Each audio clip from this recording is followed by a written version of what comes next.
What's up, you guys? This is Pitt. Welcome back to True Nerds. I am finally back after making a review about Super Mario Land. And today I want to talk about video game and action figure collecting pet peeves. There's a lot of things that annoy not just me, but they annoy many gamers and collectors out there. And I made a list of like 11 or so things that annoy me the most when it comes to both video games, like collecting, playing them, and also like buying action figures and whatnot. Number one, collectors who buy up figures, they leave them in the package. They expect um, them to be in pristine condition, but when they get them home, they put them away in totes or they put them in storage facilities or some shit because they think they're going to get return on investment someday. Like, this is like um, buying up like a bunch of Beanie Babies or baseball cards for them because it's like, oh, if I sell these off one day, I'm going to be able to buy a new fucking house.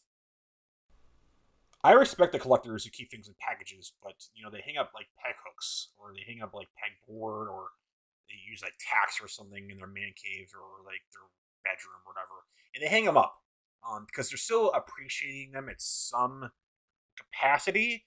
So, being concerned about like package condition, like is the bottom of the package like, have some tears in it or some like, dents, like where the flap is. If it's like Marvel Legends packaging where it would go up on the tag at the store, that's bent.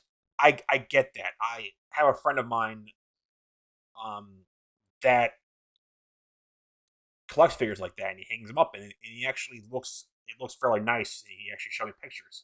I can respect that because it takes a lot of manpower, in my opinion, not to open up an action figure. As you can see behind me, obviously I don't have that kind of willpower because I believe action figures should be opened up and played with and posed. That's just me, but to each their own. However, the guys who just bring them home and don't look at them, don't touch them, and then they still want perfect condition boxes, it's fucking annoying. I remember I used to work at Toys R Us, so I can speak from this from personal experience where some asshat would come in. He'd buy up an entire case of like Marvel Legends or Star Wars Black Series or whatever, right? And he would want them. Oh, it'd be like first thing in the morning on truck day because they always know what day the trucks are because either an employee tells them or they just fucking know, you know. And then they buy up the entire wave, right?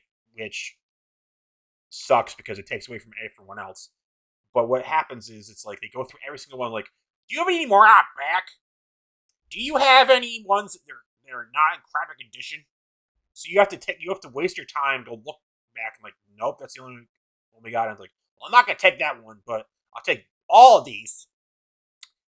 And I'm like, so it's like, okay, because and you ask these guys like, oh, so like, are you gonna hang them up? I'm like, no, I store them away in totes. This is my nest egg. I'm gonna sell these one day and make tons. So stupid. It is so stupid. You're taking away from individuals who would appreciate the figure more.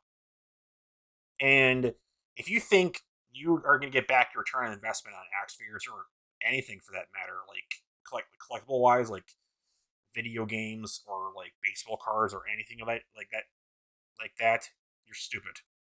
Because one day these figures could be absolutely worthless, like the ones behind me, as you can see, and those will end up those may end up someday in a bargain bin somewhere at like Goodwill or like Salvation Army, where they're literally giving them away. Just if you're gonna buy action figures, like, can you just open them? Can you just display them on your walls instead of just them sitting somewhere in some dusty basement or garage and never see the light of day and they're not being appreciated? I'm like, come on, you're taking away from collectors who actually want to have them for the purpose of displaying them.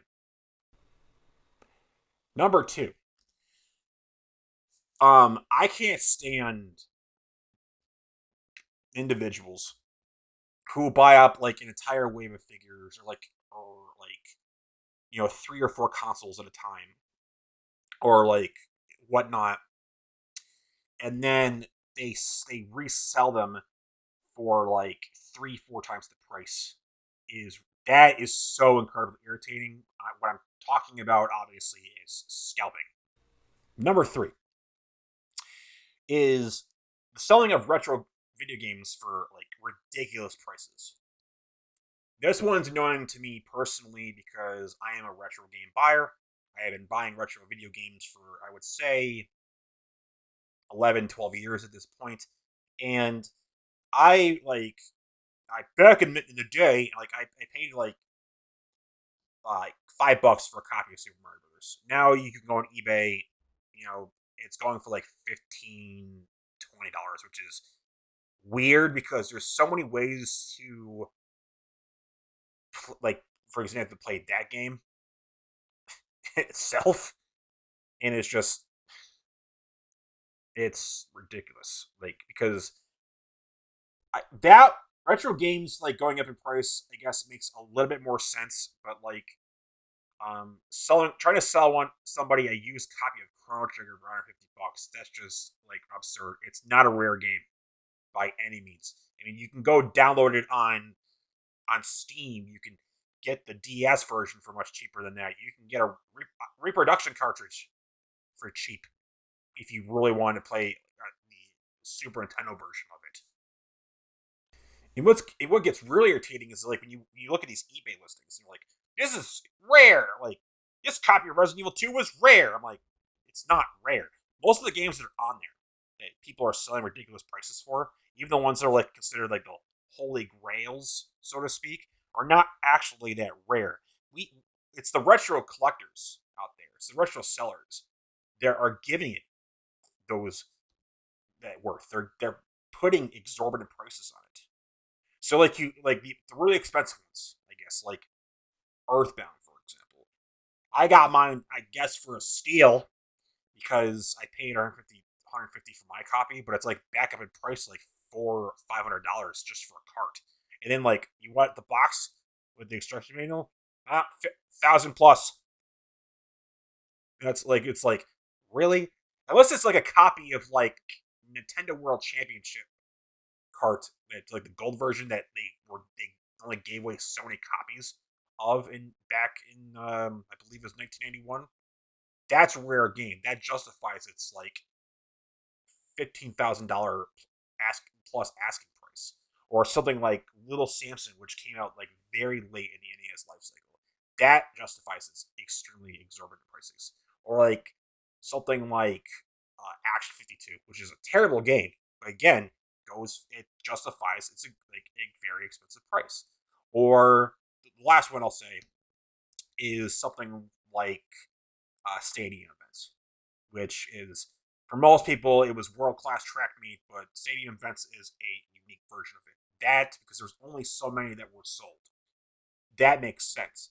But if you think paying like $100+ for a copy of Final Fantasy VII is justified, don't. If you really want to play something like Final Fantasy VII, download it digitally on your Switch or like on your PS4 or your PC, or get the greatest hits version. It's like, oh, I get it. That it's a Garrus green spine, but it's like, Do you really need the black label that badly? And I get it. I'm speaking to you as someone who has paid like pretty high prices for some of the games that I own, but there's other ways to play these games, retro games. That's all I'm saying. Number 4, retro gamers who are purists. This one's irritating on so many levels. Um, there's a lot of retro gamers out there. Like, the angry video game nerd comes to mind, or like someone like I can't think of their name. It doesn't matter. The thing, like it said, well, we're purists, or we're purists. Where the only way you should play an NES game is on a CRT TV, or like if you're gonna play it on an LCD, you're gonna play it on an LED TV and HD TV. You have to use like SCART cables, or you have to have the system modified so it actually looks good on the system, and you have to plug it into a frame meister, which are like $400 or $500, by the way. So it's like, or it's like those purists of like, well, you should only watch VHS tapes on a CRT. Like, you know how heavy CRTs are, by the way. Like, who has the space for them? They're bulky. They have that stupid ass tube in the back, and they're heavy as hell depending on the size. And if that bulb goes, good luck getting it replaced. So it's like, I'm like, but if you really want the purest way to watch VHS tapes or like Laserdisc, or like you think it's the only way to, that's the only way you should play NES games or SNES games or Genesis or whatever. Like, good for you. I'm like, if you have the money for it, good for you. Or it's another form of purism is like the retro gamers are like, you should only play that game in 4:3 aspect ratio. It looks awful stretched out. I'm like, that's not true. I play my classic 2 HD 16:9. It looks fine to me. I'm like, that's a little absurd. Like, well, that's how it was designed. I'm like, well, I want to use the entire screen of my television. Sue me, I guess. Or how about it's like, you can't play that in HD TV. The lag is terrible. Like I watched some like James and Mike Monday videos where they're like Scott the Woz is like, there was one of them where they're playing like the Nintendo World Champion stuff, like reproduction cards, and they're like, I can't play this. The lag is terrible. Like the controls are bad. It's like it's not responsive. Like the average consumer is not going to notice that. The average consumer just wants to plug it in, put the cartridge in, and just play the game. If you're playing, unless you're playing a game that's very like twitchy, like needs precise controls, like I get it, like Mike Tyson's Punch Out is pretty hard to play on HD TV, especially fighting against Mike Tyson or Mr. Dream, depending on what version you have. You're not going to notice it with most games. I can play Mario just fine. I can play Legend of Zelda just fine on a I'm sorry, not retro, an HD TV. You don't go out. I'm like, and the prices they're charging for CRTs right now is absurd. It'd be cheaper for you just to go out and get an HD TV, like an LED OLED. I'm serious, and like get some, plug in an emulator, like an EverDrive into your television, or get a classic 2 HD if you have extra money to pick up some like physical carts. I think that's the way to go for the average consumer. Timed exclusive content. This one annoys me because I get like console exclusive games. That makes sense, perfect sense, and I actually do fully support that. For example, if I bought a Switch because I wanted to play Mario, Zelda, Metroid, and all that, because if those are exclusive to Nintendo, and so it's like, you want to play the latest Mario, buy a Switch. I bought a PS4 at the time because I wanted to play like God of War. I wanted to play Last of Us Part Two, Uncharted 4, Thief's End, because those were exclusive to they're exclusive to Sony. And granted, there are some Sony titles going to PC like Horizon Zero Dawn and Ghost of Tsushima and whatever. But that's beside the point. Or you buy an Xbox, which I don't know why you'd buy an Xbox, because you can just play Xbox games on PC. But that's a different discussion altogether. But anyway, it's like if you want to play something like Halo, Gears of War, Forza, you you buy an Xbox or just buy a PC. Anyway, time exclusive content. Like It's annoying. So, like for example, like oh, you want to play those latest Call of Duty maps or whatever? You can only get them on PlayStation, and they're exclusive for a year. Or you want to play oh Tomb Raider like there was like I think it was like don't think they did with Shadow of the Tomb Raider, but they definitely did it with Rise of Tomb Raider. It's exclusive to Microsoft's platform for a year, which actually didn't turn out because it sold so poorly on that console. They actually that turned out not to be true. So because they can't anyway, or like so that's annoying. It's like oh, get this item in Final Fantasy only on PlayStation. Actually, Final Fantasy Seven is sorry. Final Fantasy Seven is a PlayStation exclusive. My bad. But there was like oh there was exclusive content for Final Fantasy 15 for PlayStation. So yes, that actually and stuff for some Final Fantasy stuff that it was true. But anyway, or how about like this or like time exclusive for content for like you can only get this item on on Xbox. It's like okay. I mean, yeah, it was nice when I got Resident Evil 2 last year. No, sorry, 2019. And the PlayStation version was the only version that came with like exclusive costumes and whatnot. It's just like, really? Is that really an incentive for more incentive for me to buy this version? I was gonna get the game anyway. So what difference does it make? If it's because it's like small stuff. It's not even like and then like it's small stuff most of the time. And then have a game exclusive for 6 months or a year. It's just like I get it. It drives sales for that particular console, but like, does anyone buy a PlayStation just so they can play Call of Duty? No. Does anyone buy an Xbox just so they can play Tomb Raider? No. So come on, that stuff needs to stop. Store and online exclusive action figures. As a collector, I don't like this. Um, like at all. Like to be honest, like so like Toys R Us used to get their own exclusives, which is annoying because you can only get them here. And the issue or like you only get these certain characters at Walgreens or no, this is an online exclusive. You can only get it. Good luck finding it. And the issue with it is it's like because they only send limited uh amounts to these places, right? And there's always some asshole who buys up all those exclusives and then resells them at ridiculous prices. That's what usually almost always happens. Or it's like, and then they never get them in again, which will go into like my like last topic.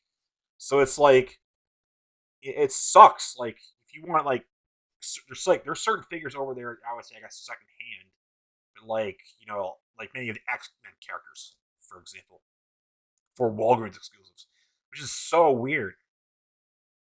How did a pharmacy get exclusivity rights to certain figures like Emma Frost, like the original like release of like the Fantastic Four figures, or like um there was like exclusive Iron Man figures that they got. I'm like, which is weird. Or like Target getting exclusivity to things like Red Hulk, or it's not just Marvel. Like Target got exclusive rights to the certain NECA Teenage Mutant Ninja Turtle figures, 2 packs that no one else got, and they barely got them in as it is.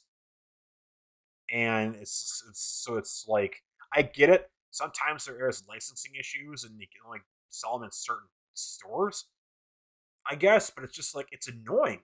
Why can't you just sell like? Why can't you just sell them everywhere? It makes it. Why do you have to make it like? Why do you have to make these chasers? This chaser crap. You know, it's and because what happens is it's like everyone just like the scalpers usually just buy them all, and then like everyone's trying to hunt them down, and then you see complaints comments like, "I can't get my hands on this." Like, I've been to several stores, can't get my hand on this. I can't get my hand on that because, and like, there's some people who defend store exclusives, which is annoying. He's like, "You just need to be patient, learn the system." Like, that annoys me myself. Shut the fuck up. Don't tell people that. So I can't stand them. I cannot stand store exclusives. Period. Make the figures available everywhere. Like, make them available at Walmart. Make them available at Target. Make them also. You can make them available at Walgreens, even online, Amazon, Big Bad Toy Store. So everyone has equal chance to get those figures.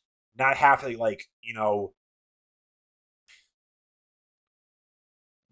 only get them at one place and hope for the best. And it goes into the last two, which is limited quantities of certain figures and poor distribution.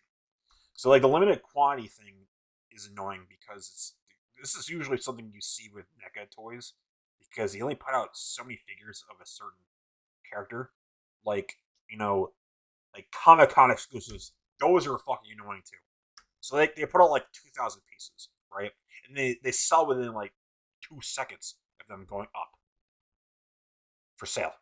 There's usually normally have seen this with like the Teenage Mutant Ninja Turtle figures, and I'm thankful they own the four that I have because it's you God forbid I want to get a character like Shredder, because that was only a GameStop exclusive, or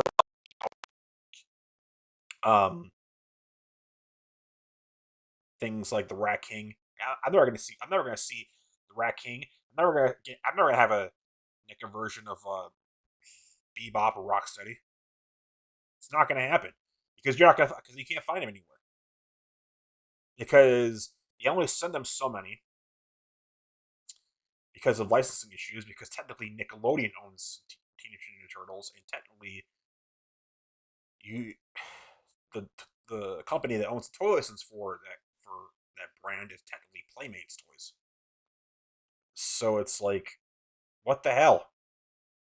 Or how about um just go back to NECA? It's like with the whole with like their DC stuff. Like, oh, you want that movie Joker? Well, guess what? You better good luck finding it because we're only selling so much due to licensing issues, and then we're never gonna put it out again, which is also annoying because NECA, in my opinion, rarely ever reissues figures unless it's like unless it's like Predators and Aliens. You can easily find those, or for movie licenses, like I don't give a shit about. I know some people do.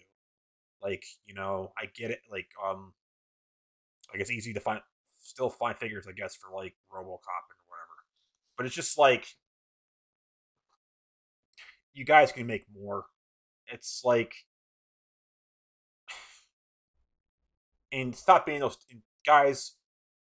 Don't be that douchebag to get on the website, and then wait there for hours and then just but like buy every single figure in like 2 seconds. So 2 seconds, and then just like hold on to them, and then try resell them, which goes back to an earlier point because it leads back to scalping as well. So it's like, and it's so annoying. And then the last one is poor distribution. It goes back because like you see this a lot with Hasbro, you see this a lot with you used to see this with Mattel. You don't see this as you do see it actually pretty much all the toy companies where they only sell like one wave of figures, and then they don't get it in for a long time, and then it's like the ones that are left over are just peg warmers of figures that no one wants. All the good ones are gone, and then when you try to pre-order them, they make you wait months on end sometimes to get them. And then because like the pre-orders sell out quickly, it's just not fun anymore to collect figures. It's just not because like I can't even because of the pandemic I can't do the hunt anymore, so I have to get them online. But then it's been hard. Thankfully, I got a lot of new ones. I got new ones. That shows we are thankful to get, but it's just like it's annoying that they only send so many in general. I know this happens so much at Toys R Us. Like send one box of the newest Marvel Legends, and then don't send it. Maybe send it two more times, like at like 3 months later. I'm like, knock it off, Hasbro. Send more. So those are my pet peeves. That was a really long rant, and yeah, it may have been a little discombobulated, but I just wanted to share that stuff. It's like it's some things really annoy me about like the video games in action figure collecting, and how and trying to get certain consoles and whatever. It's just like it's not easy sometimes. Like or things are too expensive. People complain about the dumbest shit when it comes to both, and like just want to share my thoughts. So with that said, this is Pitt. You're one step closer to truly becoming a nerd. Thanks for watching.